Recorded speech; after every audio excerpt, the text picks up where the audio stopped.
Okay, so the streaming should be on. Okay, first thing first, so if I forget to change my streamed video to public with the date and also the class code on it, you can still get to those using the announcements. So when you go to announcements, look for the day when the recording was supposed to be done. This is for today, and this is from before, unless I forget to send the URL. So this is the one from February 10th, which is, so maybe I didn't send the URL on that particular day. Okay. And I tried looking on your YouTube account. Yeah, because it's unlisted, so I have to release that one because I didn't send the URL. Okay. But like, for today, if the URL is up here, you can click on that URL. Okay. So that is that. So are there any questions about the homework assignment? No? Except for the missing open parentheses? Okay. So any other issues with the homework assignment? Nope. Okay. So if there are no questions about the homework assignment, the first thing I want to do is to go over a practice exam, because I think that's what I said I would do last week.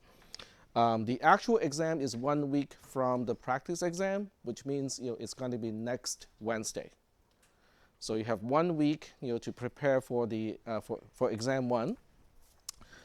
This is the actual exam from last time I taught this class, which is a year ago, because Professor Hermele was teaching 440 last semester.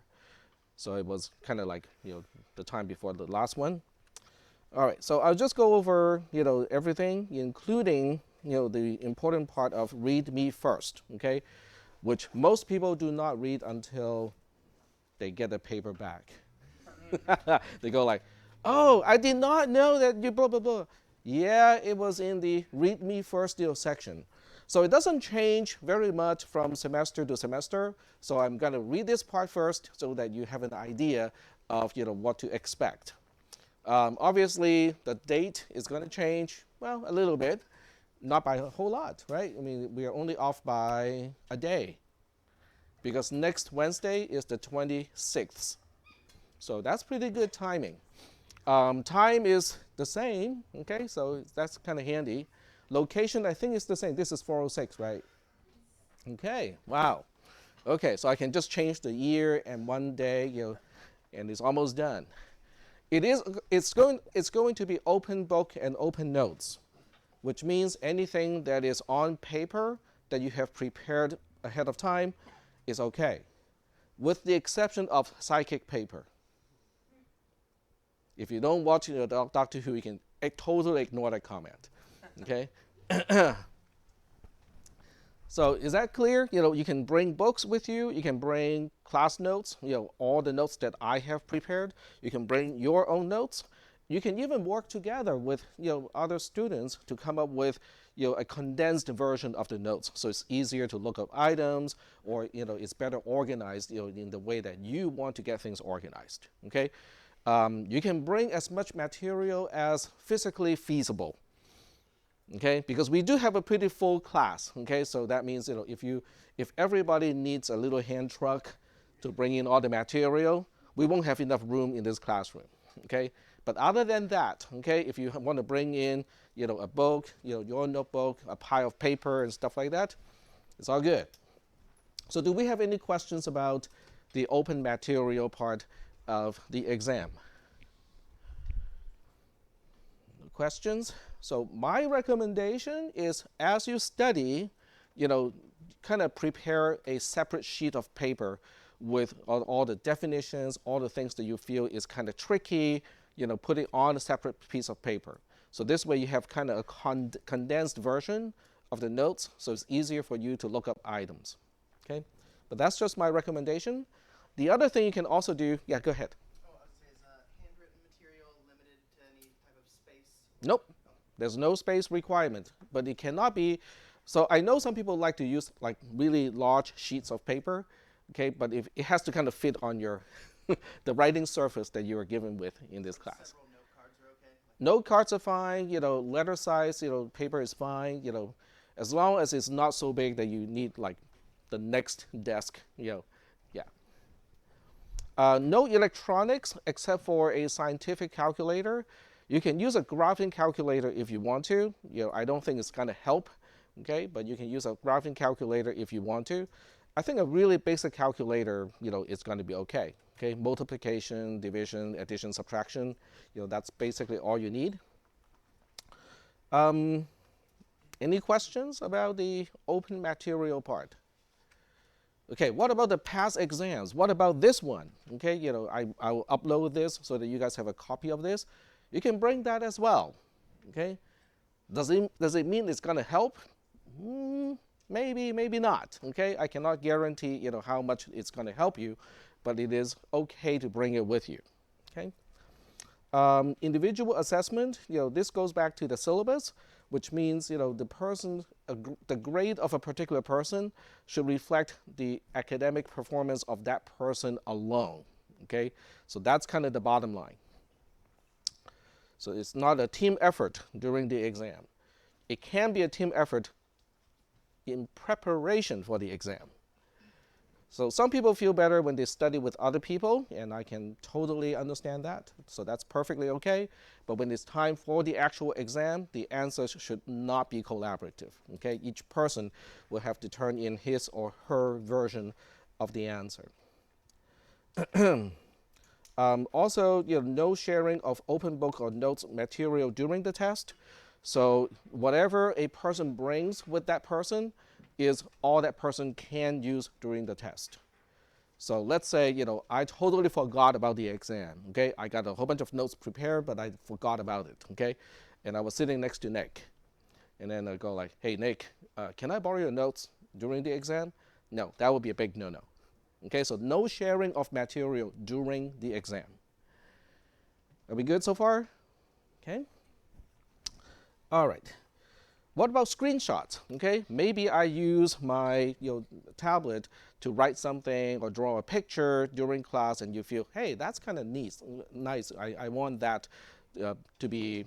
I need that to help me with my exam. Well, take a screenshot. Okay, take a screenshot and then print it out. Okay, so it's as long as it's on paper, it's okay. Write legibly. Oh, okay. Back to here. So I advise people to bring extra sheets of paper just in case you need it, okay? If you don't need it, it's okay, but if you do need extra sheets of paper, bring those, okay? Because I'm not gonna supply additional sheets of paper. There will be some space on the exam for you to write your answer. But some people, may decide, okay, I don't want to write my answer, in the given space because it's too small, or I want to correct my answer. I just scratch out my original answer. I need to put my answer on a separate sheet of paper. That's okay. Bring your own sheets of paper and make sure you write down your name and the question number on each separate sheet of paper. So this way, if I do lose track of which piece of paper belongs to whom, okay, I will still be able to kind of put them together later on. Write legibly, okay? I cannot give points to answers where the person who gave me the answer needed to clarify with me after the exam and say, see, that is really an I, not a J, okay? That is not going to count, okay? So write legibly.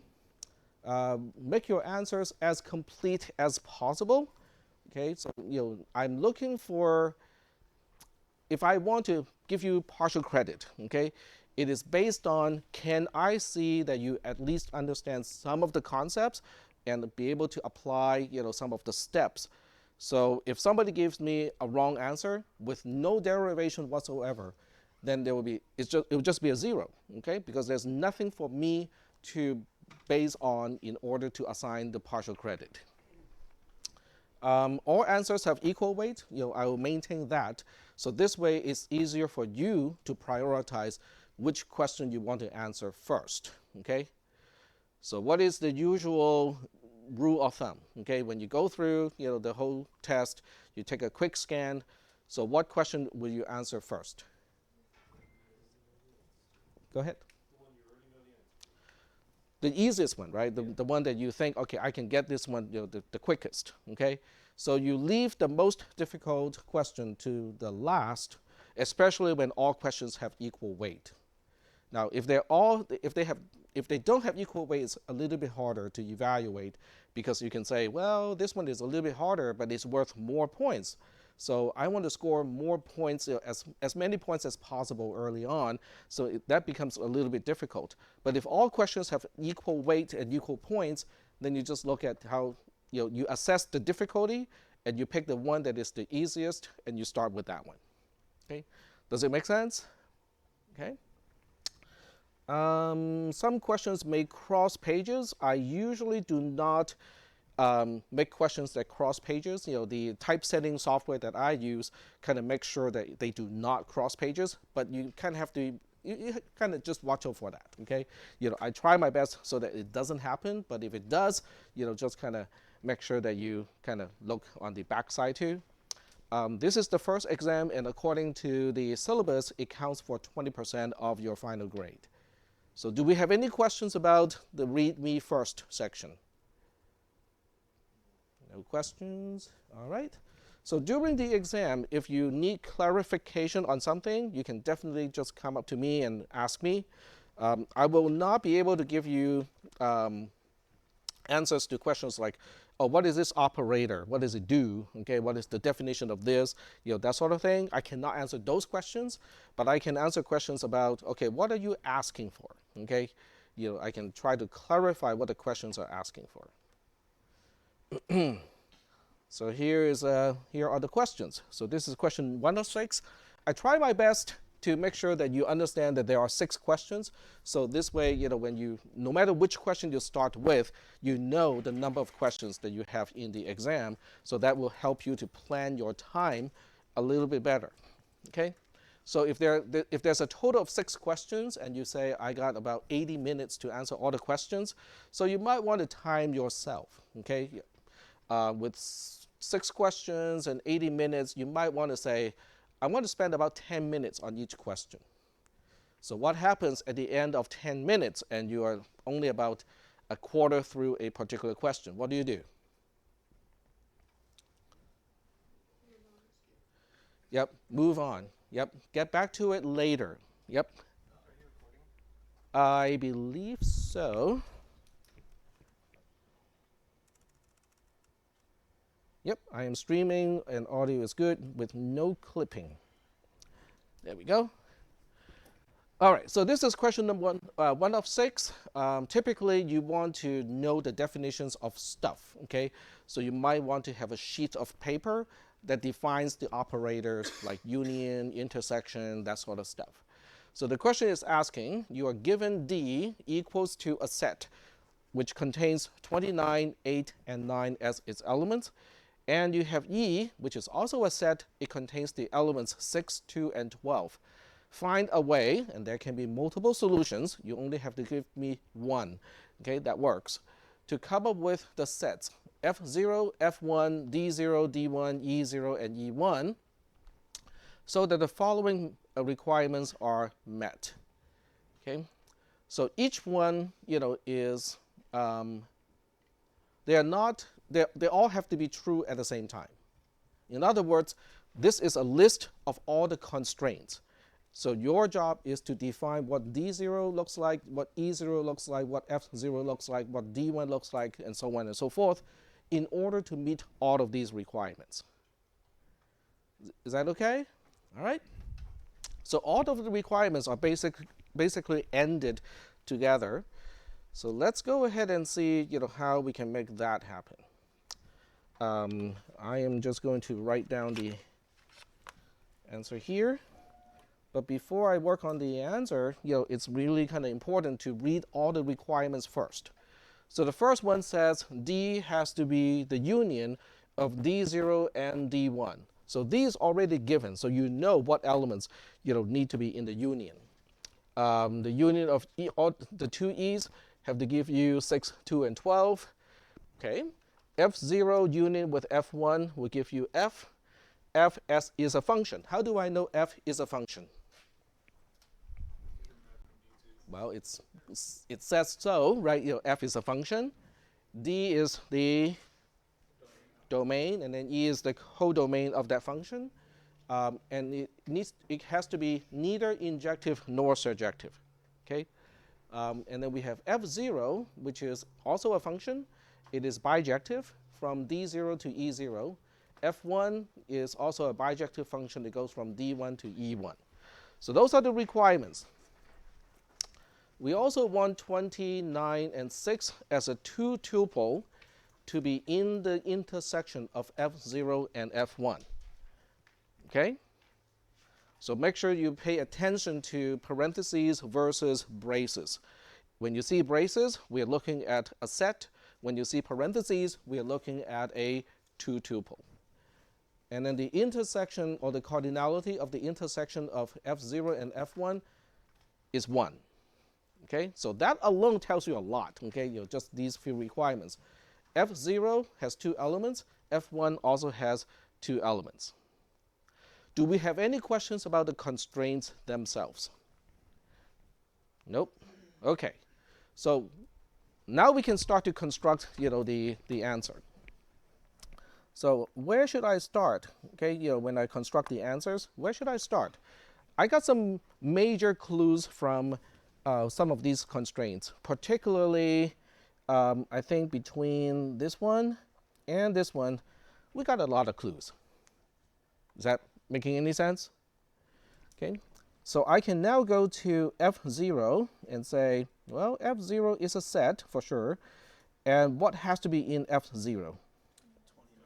29.6. Okay, so we say 29.6 has to be here, and then I can look at F1 and say exactly the same thing. So 29.6 needs to be here too. Are we doing okay so far? Now we know that F1 and F2, F0 and F1, they both only have 2 elements. So we really only need to make up one more pair or 2 tuple to finish F0 and F1. And that's because of this part here. So we know F0 and F1, they only have 2 elements. Are we doing okay so far? So what do I do next? Okay, what do you? In making the second element of F0 and F1, you have to be sure they're different from each other. Very good. Okay. Because we have the requirement that the union of D1 and D0 has to come up with D. Okay. Let me point out where we are talking about. This one here. So we already have 29 taken care of. So we need to take care of the other element, right? So when you look at D, and let me scroll up to D again because I cannot remember what needs to be in D.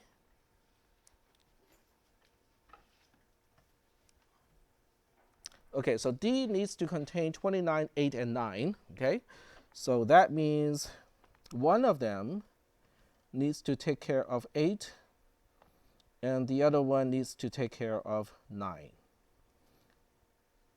Does that make sense? Because the union of the 2 domains need to be 29, 8, and 9. Is that okay? All right. What about the codomain? The codomain E is also the union of E0 and E1, and that needs to be 6, 2, and 12. Now, codomain is funny because with codomain you can have extra items, right? So we got some flexibility over there. But we also need to make sure that the union of the codomain needs to complete E, which is 6, 2, and 12. Are we good so far? Okay. All right. So where should we start next? Where should we go next? We know F is neither injective nor surjective, right? Okay. Do we know what is in F? Well, we know something is going to be in F for sure.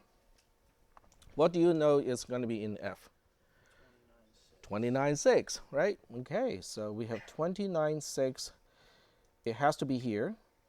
We know 8 something needs to be here. And we also know that 9 something needs to be here.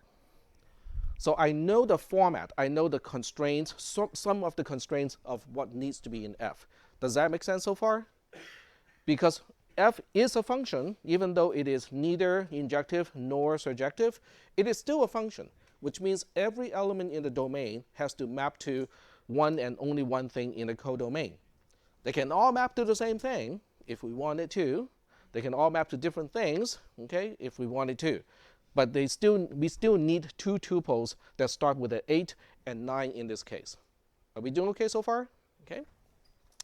So what do we want f to be? Okay, it is neither injective nor surjective. In order for f not to be injective, two of these things, at least two, need to map to exactly the same thing. Is that okay? So we can have So 6 obviously is one of them. 6 can be one of them, okay? But Or, right, okay. yeah. But in order for it not to be surjective, we also want to make sure that something in the codomain, which we already know, is not mapped to. So we kind of have to have at least one of those things hanging out and go like, nobody maps to you. Is that okay? So we just pick one, okay? We just say, in the codomain, we just say 12 is not mapped to. Okay? Well, if we say 12 is not mapped to, that means we can map all of these to 6, or we can map all of these to, well, 2, 6, and 1, 2, or something like that. Does that make sense? Okay. But then we also look at the requirement. We want f0 to be bijective, and f0 to be bijective, f1 also to be bijective. Okay. So is it possible? I'm having a hard time seeing it. Okay. Because if F0 and F1 both need to be bijective, Uh-huh. then that means It is. Okay, so look at this. They both map to 2. Would that make f0 bijective? Okay. I think the trickier part is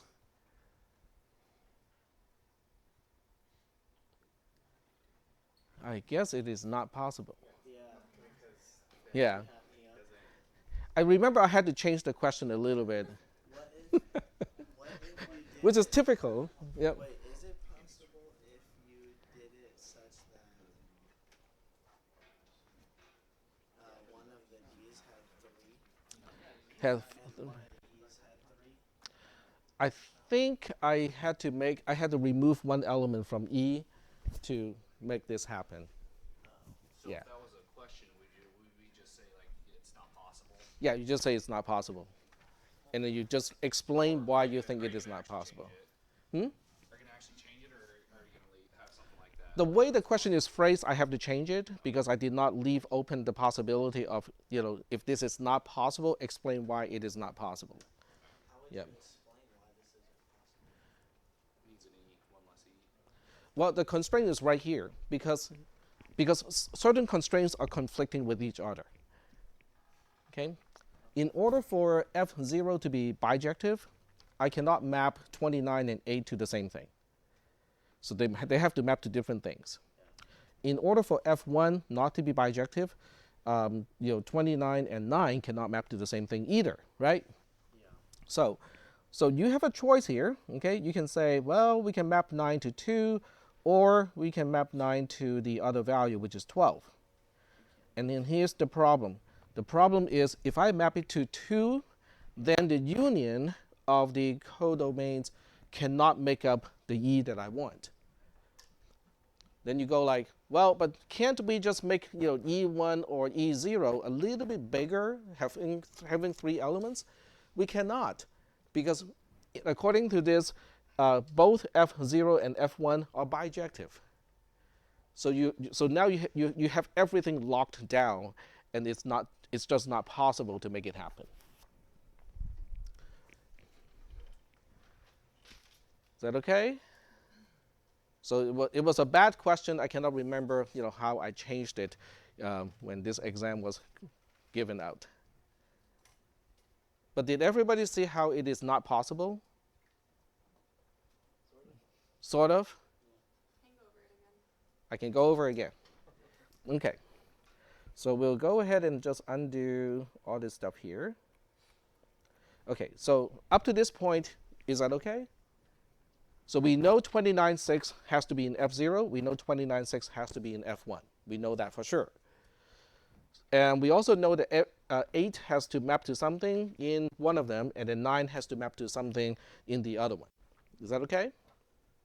All right. So now the question is, how do we decide this one? So we can say, let's make 8 map to 6. Now that will automatically determine, I cannot do that because that makes it not bijective. So we can make 8 map to 2. But that also locks down, what is D? D is just 29 and 8. It also locks down what is E in this case, which makes it 6 and 2. Are we good so far? Okay. So now it's time to decide what should I make 9 map to in F1. Is that okay? Now, which value you choose is really irrelevant. Okay, you can make 8 here and 9 over here. It is basically the same thing. So now I have to look at F1, and then we ask, what do I want 9 to map to? 9 cannot map to 6 for sure, because that will make F1 not bijective. So we cannot use 6 over here. So what else can we choose? We can choose 2 or 12. Okay. Now, what happens when you make it a 2? So this is where the argument comes in, is to say, what if we make it 2? So I'm going to use one color to say that, okay, we'll use 2 to complete here. Then what's going to happen? We have one little issue with this, because if you use a 2 here, then we have locked down E1, right? So if I use 2 over here, then E1 is locked down to be 6, 2. And what is the problem of that? I cannot make E happen. E cannot now contain, E cannot contain 6, 2, and 12. There's no place for the 12 to come in the union between E0 and E1. Is that okay? Okay, so let me just kind of write down, the argument here so that you guys can see it. Okay, so the red stuff does not work. Okay, does not work because in this case, E does not equal to E0 union with E1, because the union is going to be exactly the same as just 6, 2. Is that okay? So the red comment explains why the red arrangement does not work. All right? Okay, what about the other one? What if instead of 2, I choose to use the other value, which is 12?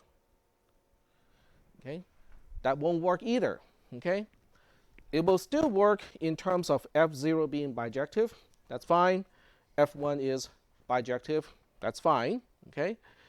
But when you look at the union of E, it also works.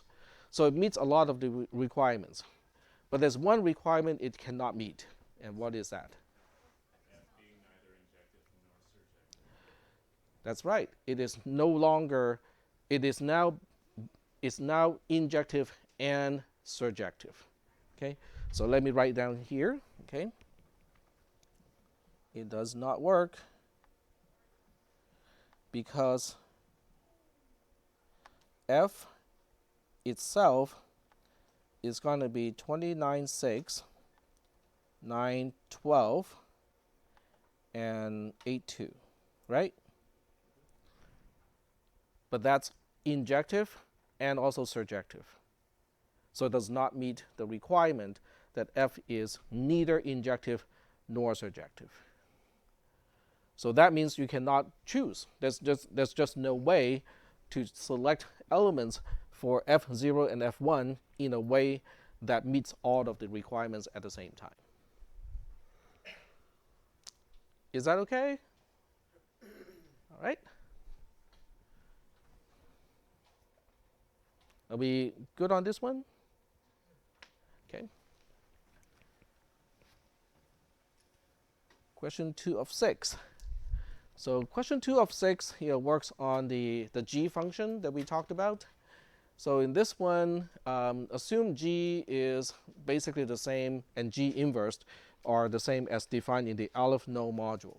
So that means having the modules printed out and bringing those with you can be helpful because you need to know what those g's are defined, how the g's are defined. Step by step and use explanation, derive a new function h that maps also two-dimensional to one single dimension, such that the g inverse of h of xy is yx. So, are we understanding what the question is asking at this point? Okay. So h is a function. I want you to derive a function h. That's what I want you to do. But I want h so that when you apply g inverse to h, it really just transposes xy into yx. Is that okay or not? Make use of the original g function as a part of h, but do not use the obvious answer of just looking at h xy as g of yx. Yep. When you say don't make use, you mean like don't just write it like that? Exactly. Just don't write it as that. Okay, but use that plug, like just show that. Yep. Rewrite that equation. Correct. So the hint is the coordinate xy and yx are on the same diagonal line.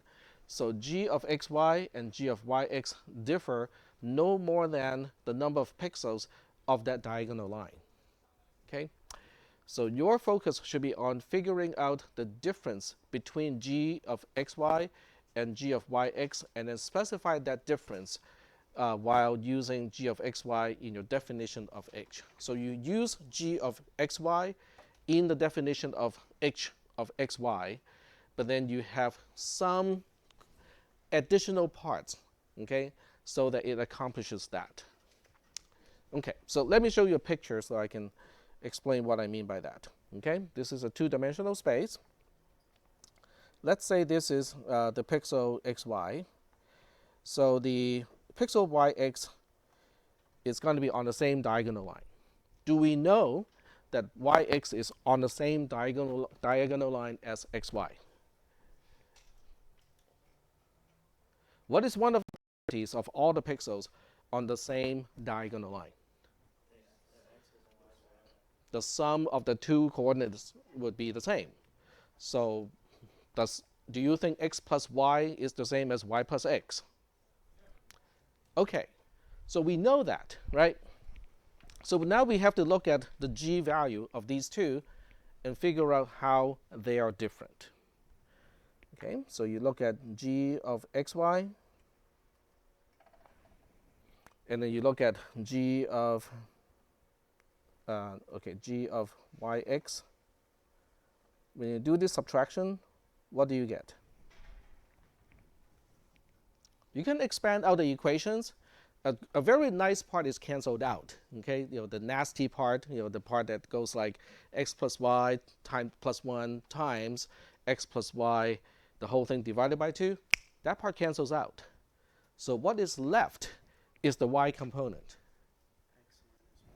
So with the first one, the extra component left is just x, right? With the second one, the extra component that is left is just y. So the difference is really just x minus y. Is that making any sense? Okay. Now, given this, and given I said explicitly, do not define h of xy as g of yx, that means h of xy really is just g of yx. I just don't want you to write it as such. right? So what do? You use algebra. So you basically say you want to express g of yx in all the other terms. So you just use algebra, and then you say, okay, here's g of yx. It equals to x minus y plus g of xy. Does that make sense? All I did is to add g of xy to both sides of the equation. Is that okay?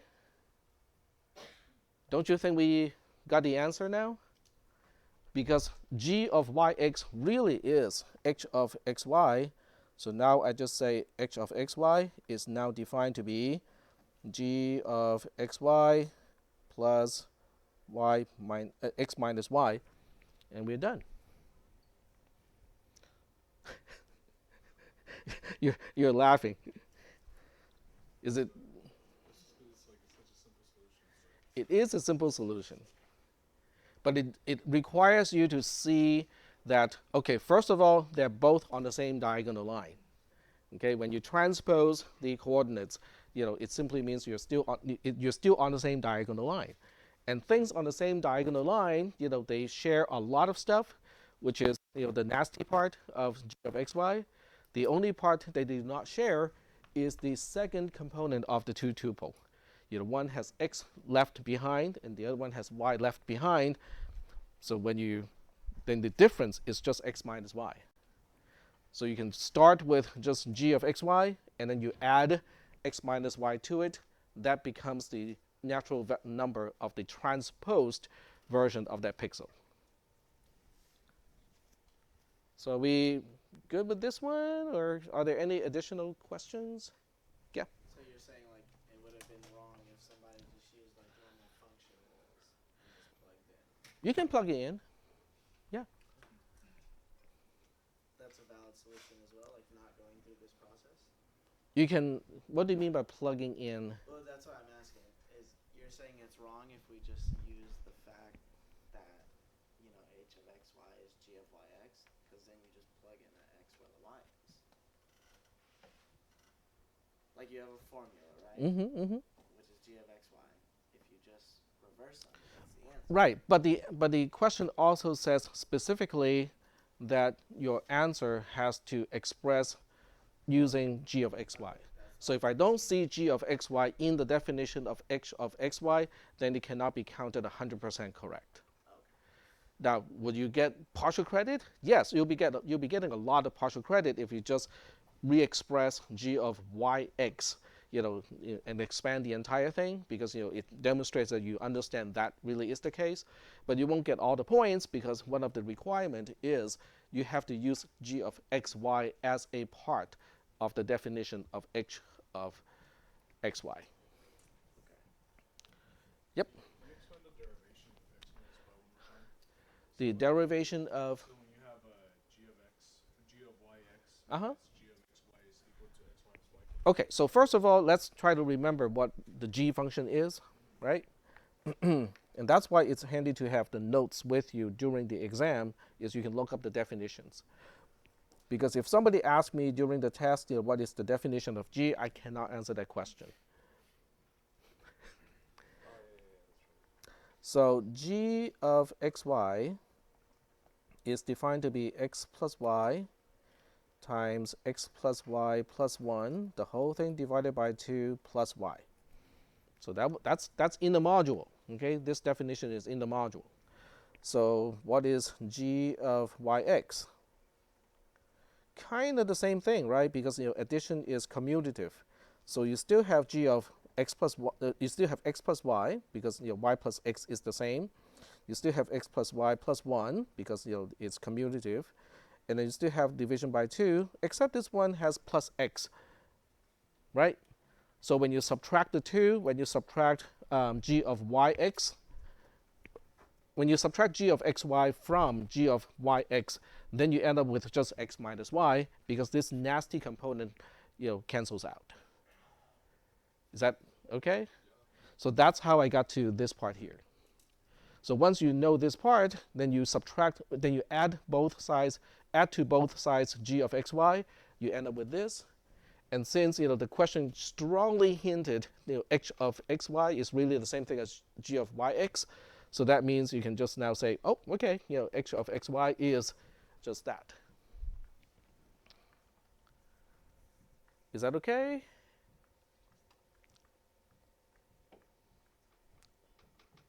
All right. Are we ready for the next question? Okay.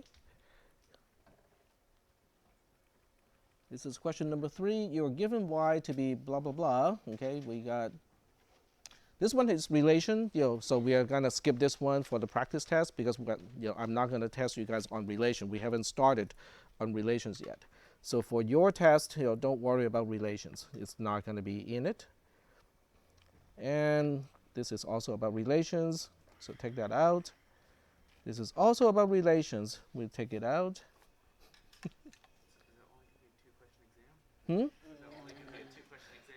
Well, that means that I have to ask you more questions about the intersections and stuff like that. Break the first question up into multiple, sub-questions. Question number 6 is, that is not about relations. Okay, so we can answer this one. Okay, so we have a set A where x is a natural number and x is greater than 4. So can someone give me an example, if you are to enumerate, if you are to list all the elements in this new set A, what would be in this set? 5, 6, 7. Exactly, 5, 6, 7, 8, blah, blah, blah, blah, okay? So you have all the integers, but the smallest integer you can have in this set still has to be greater than 4. That makes it 5. Is that okay? So the question is, what is the value of A is a subset of the set of all natural numbers? Is that true or not? The answer is true. Okay, so, okay. And why is it true? So now you have to dig into the definition of is a proper subset of, okay? So is a subset of depends on subset of first. So what is the definition of a subset of? How do we know that A is a subset of N? Every element in A can also be found in the set of all natural numbers. That seems to make sense. Okay? Then how do we make it a proper subset of? Now that we know it is a subset of, proper subset of has one extra requirement, which is, so there are elements in the natural numbers that is not in A. So all you have to do is to give one example, right? 0, or 1, or 2, or 3, or 4. Okay, just say that, okay, this one is in natural numbers, but it's not in A. That makes a proper subset of N. Is that okay? So you have to tie your answer back to the definitions, okay? Use the definitions to help explain why A is a subset of, is a proper subset of N. Are we doing okay so far with this? Okay. So I didn't quite write down my rationale, but it's recorded, in the voice. Okay. The next question is, what is the value of the cardinality of A equals to olive no? Okay. So how do we know? Okay, if I give you a particular set and I ask you, does this set have a cardinality of olive no? Okay. How do you answer that question? What is the, yeah? If we can make a bijective function to map. That's right. Okay, so if you can make a bijective function that maps A to the set of all natural numbers, then they have the same cardinality, which is known as olive no, right? So now you have to say, okay. So for the second part, you just have to say true, okay? All right, so we'll say true here. But then the last part requires you to prove it. So you have to say, okay, let's make a function, okay? So we are going to make a function, f. It goes from the set A to the set of all natural numbers. And we want f to be bijective. Okay, we need f to be bijective. Now there's a bazillion bijective function that can do this. I just need the simplest one. So what would you recommend? Shift everything back 5. You shift everything back 5, which means if you want to define f as a normal function, what would it look like? F of x is x minus 5. Okay? Does that make sense? So we look at the smallest element in A, which is 5. We apply the function to it. It will give us back 0. And we look at 0 and go like, well, is that in natural numbers? Yes. Is it also the smallest one in the natural numbers? Yes. Okay. So that seems to work. How do we know this is bijective? If it's bijective, there's an inverse function, right? So what is the inverse function of f of x is x minus 5? X plus 5. Yep. So now we know f is bijective, and that's all we need. We have a function f that is bijective that can map all elements from A to elements of the natural number. And that makes A and the natural numbers having the same cardinality, which we know as Aleph no. So it really goes back to the definitions. Okay, so every time you look at something like this, you have to go back to the definition of Aleph no. You have to go to the definition of how do we establish the cardinality of a set is Aleph no. It has to do with a bijective function from this set to the set of natural numbers. Then you go back to what is the definition of a function? What is the definition of bijective? Oh, bijective is injective and surjective. What is the definition of injective? What is the definition of surjective? And so on. Okay? Yep. I just have one question because I wrote it before you showed it this way. Mm-hmm. Would it be correct to write it in that form as f? You can write it that way too. Yep. So let me present the other way of looking at f. So you can say f is a set, okay? And then when you look at each element has to be a two-tuple xy such that x equals to y minus 5 and y is a natural number. I think that's equivalent to what you have, more or less. Y equals x minus 5 and x is in a set of A. But Yeah, you can do it the other way too. So you can simplify this without using y. So you can say, each one looks like this. X maps to x minus 5 such that x is in A. I think that's the simplest way we can do it. yeah, because the So one we- above it's wrong, I think. Huh? The one above it's technically wrong, I think. Because if y is in the set of natural, then you'd have negative 5.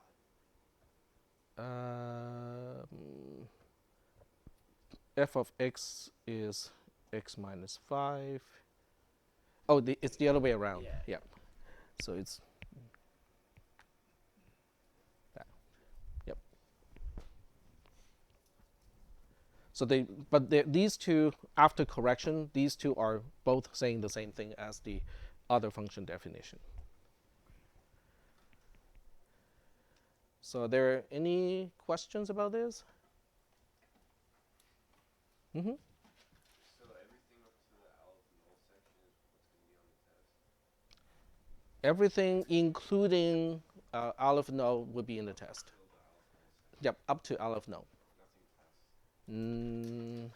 What is after Aleph no? I think it's That's the most recent one. yeah, exactly. So the Aleph no module, which includes the definition of G, the function that maps, that folds two-dimensional space to one, that is included in the scope of the test. All right. Do you guys want more questions from, like even earlier questions? Okay. So we can do that. And let's see.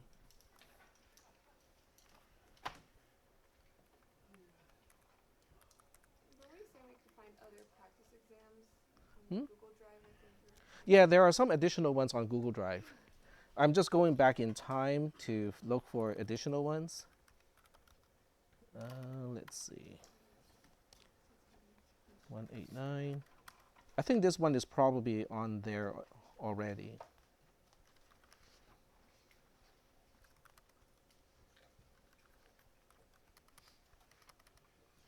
Or not. Okay, so let's go back to the Google Drive and see if I can find one over there.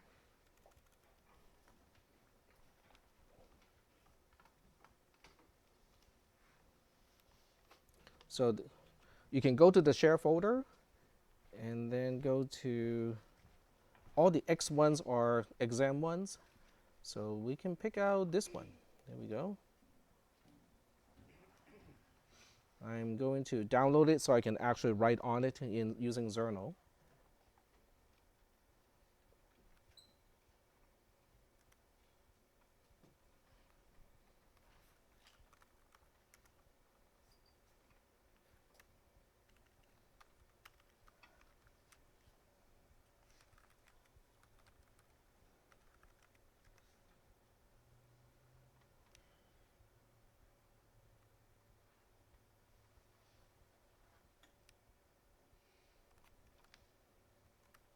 All right. So the first section is pretty much the same, as the other one.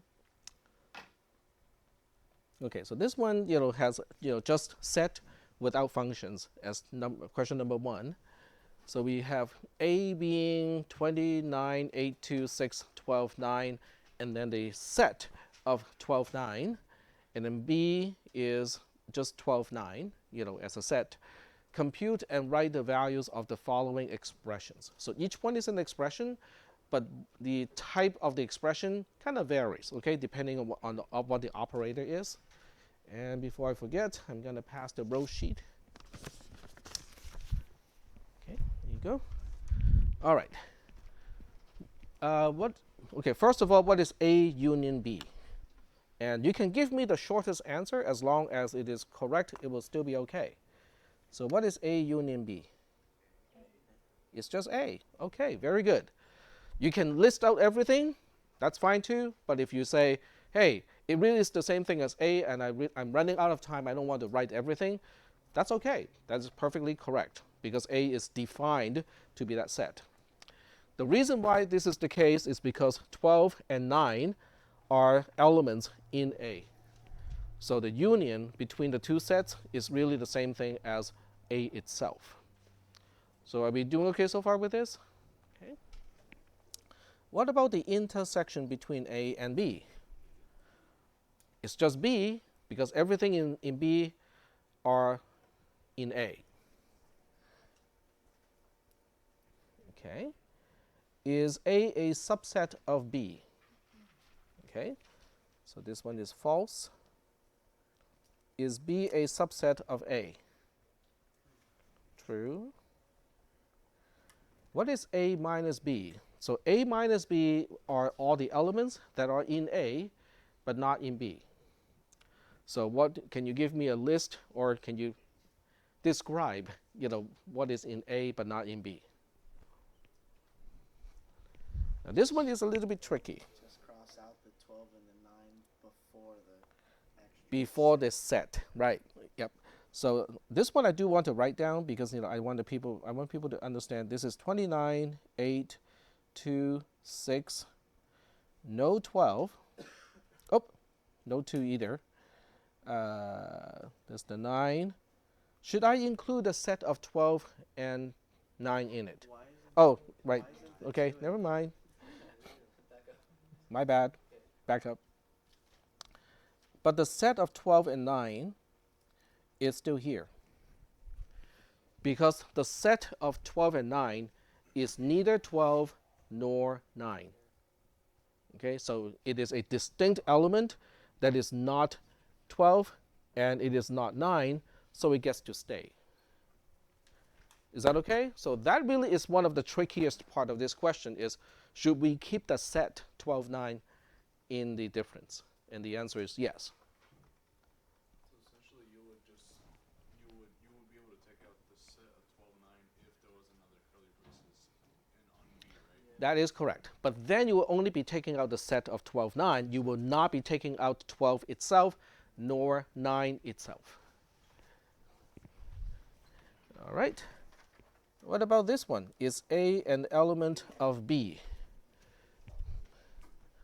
No. Okay. So this is false. Is B an element of A? The answer is true. So this is rather tricky because B is a subset of A, but at the same time it is also an element of A, but for entirely different reasons, right? B is a subset of A because it has element 12 and element 9, individual numbers, okay? B is an element of A because A has an element which by itself is a set and has all the elements of B. That is why B as a set is an element of A. Are we doing okay so far with this one? Okay. All right. So the next question is about relations, so we can skip that one. This one is about functions. Okay. So once again, I give you some constraints, and then you have to show me how you can construct an f to meet all the constraints. So in this case, D is 2, 12, 15, and 20. And we assume that the set 2, 15, 20, 20 is a subset of f. We assume that f is a function that maps D to E, and E is up to you to define. Okay.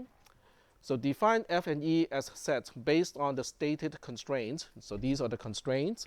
If multiple answers are possible, just pick one. Okay.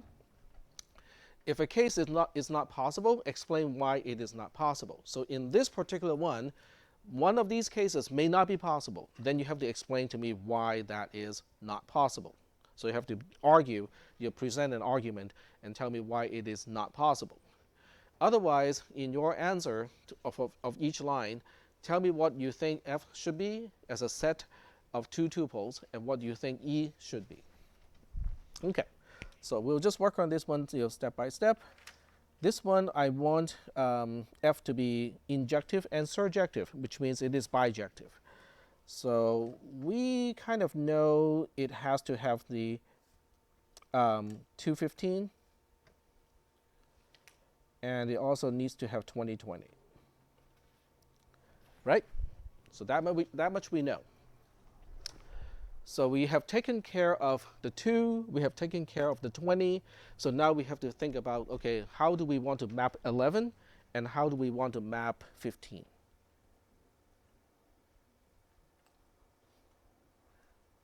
Okay. Is that okay? So this is exactly how I would process the answer, is to write out what I know has to be in the set, and then I'll go back and fill in the blanks to make it happen. Okay? All right. So have I met both constraints, okay, in the question? D equals to 2, 11, 15, and 20. Okay? 2, 11, 15, and 20. So I got every element of D covered. Everything in the domain is now mentioned. Do I have the subset in the function? Yes. Okay. We have 215 in f. We have 2020 in f already. So I have met all the constraints in the original question. So now I just have to construct a case where it is both injective and surjective, right? Okay. So obviously in this case you have a whole lot of choices. You just have to pick something other than 15 and 20. You have to pick 2 unique values that are not 15 nor 20 to fill in the blanks. So what do you guys want to pick? Okay, 3 is fine. 7 is fine. Okay, but now you have to say what your E is. Okay, because E is now 15, 20, 3, and 7.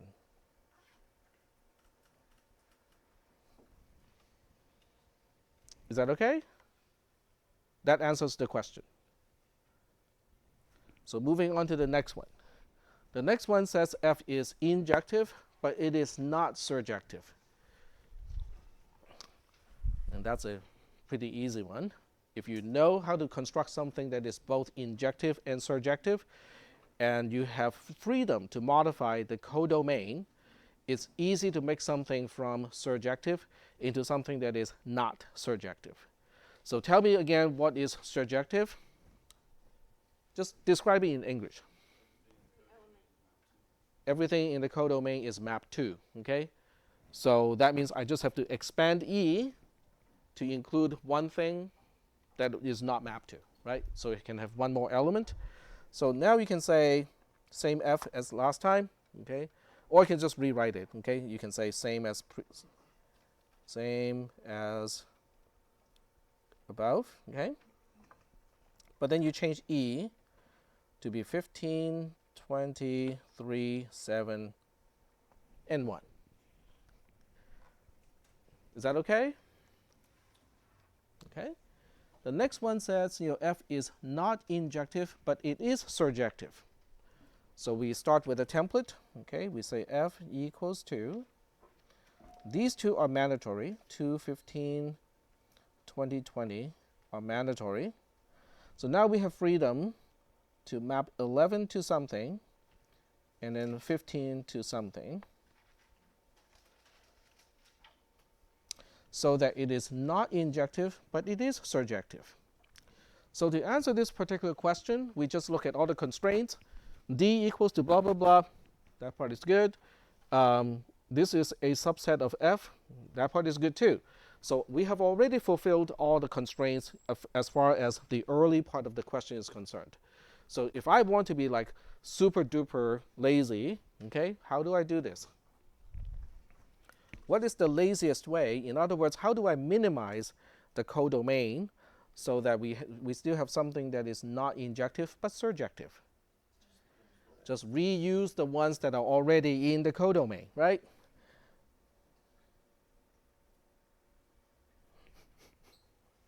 Okay, but don't forget that you have to tell me what your codomain is. So in this case, the codomain only has two elements, which is 15 and 20. Are we good so far with this? Okay. The last one says F is not injective and it is not surjective. Okay, so regardless, we still have a few constraints. Okay, so the constraints is 215 has to be in F, 2020 also has to be in F. 11 has to map to something, 15 has to map to something. Okay, all right. And this time we want it to be not injective and also not surjective. Once again, if you have something that is surjective, it's very easy to make it not surjective, right? How do we make something not surjective? Just add one more element into the codomain, okay? Sorry? But don't use it, right? So that means, I can do the same mapping as last time, but this time E has one more thing in it. So it's got 15, it has got 20, and it has got extra 1 in it, and 1 is not mapped to. So is that okay? Question number 3? Okay. So do you see how I answer the question? And I do not memorize the questions to my own questions. So I look at my questions and I actually start to think about it and derive the answer on the spot. So you can see how I apply the constraints first and go like, okay, so make sure that all the constraints are satisfied. And then we know that F is a function, so that means 11 has to map to something, 15 has to map to something. So I give myself all of those constraints. Now I ask the question, what do I want to do next? And that depends on the definition of injection and surjection. So that means definitions are very important, okay? You got to know what the definitions of those words are. All right, moving on to question number 4. That's about relations. And this one is the G function, again, which is in the Aleph null module. So it says, assume G blah, blah, blah is as defined in the Aleph null module. Show that for all x1, y1, x2, y2, and they're all in the natural number set, x1 does not equal to x2 or y1 does not equal to y2 implies the g value of x1, y1 does not equal to the g value of x2, y2. So how would you prove that? There's a really, really quick and easy way, and then there's a really long and painful way. I think Nick got the easy way. I was probably actually going to do the painful way. I was going to show that, like, since x1 not equal to x2 and y1 not equal to y2, then x1. It's just an plus or. y1. It's just an or. It's not. This is not an and. This is an or. It shows that either of the summations won't add up to the same Okay. x1 plus y1. Now, since okay, so but that's a long mathematical proof. You actually have to use math in that one. It's just like one line. Hmm? It's just like one line. If either one of them is not equal, then we know the summations aren't equal. That's for sure. Okay, so Unless, I see we what you're saying. right. So it's that's a math thing, and there are actually 3 individual cases. You have the case when the x are the same, the y differs. You have the case when x differs and then the y are the same, and then you have the case when both x and y are different. Okay, so you have to show in every single case that the g values would not be the same.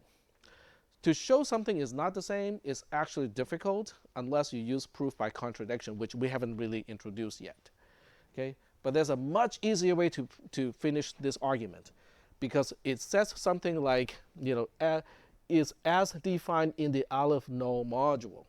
So what did I mention about the g function? It is bijective. That's the whole idea of g being bijective, because it can fold 2-dimensional space into one, and in order to do that, it has to be bijective. So how is that going to help me? Okay, knowing, okay, and being able to utilize the fact that g is bijective, and you don't have to prove it, okay, because it's in the module. The module says g is bijective, and since it says as defined in the Aleph null module, we know we can establish that it is bijective. How do you use that to prove this? Everything maps uniquely. Exactly. 2 distinct elements in the domain would map to 2 distinct elements in the codomain, right? So if x is different or y is different, we are talking about 2 different elements from the domain. They have to map to 2 different things in the codomain as a result, so they cannot be the same. In other words, the quickest way to answer this question is basically to say that since G is bijective, different elements in the domain, x1, y1 versus x2, y2, they need to map to 2 different distinct values in the codomain. Done. Is that okay? So it sounds a little bit like cheating, but it's not. Because making use of the fact that is in the module is not cheating.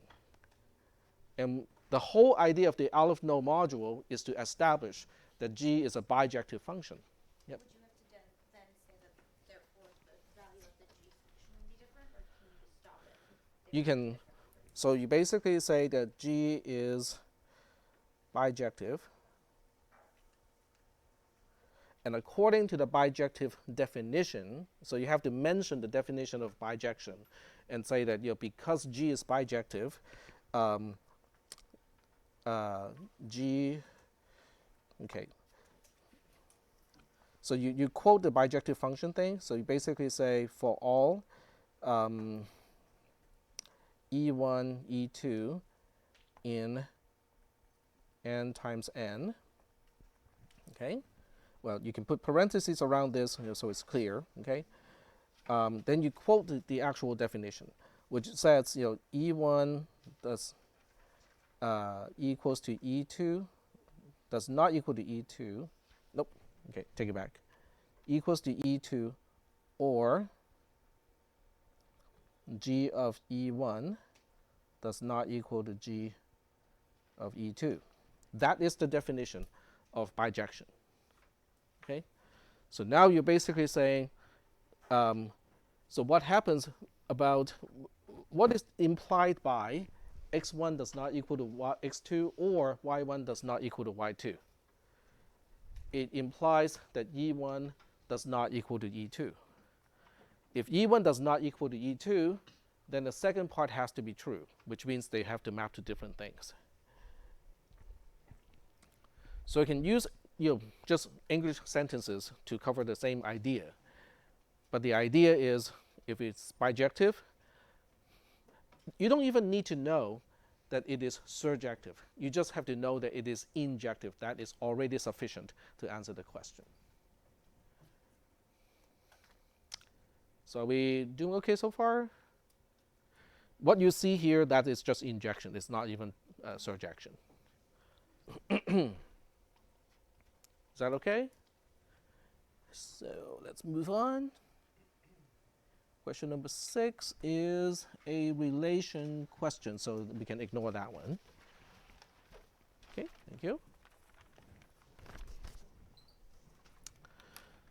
Let's see, we got 5 minutes left. What do you guys want to do?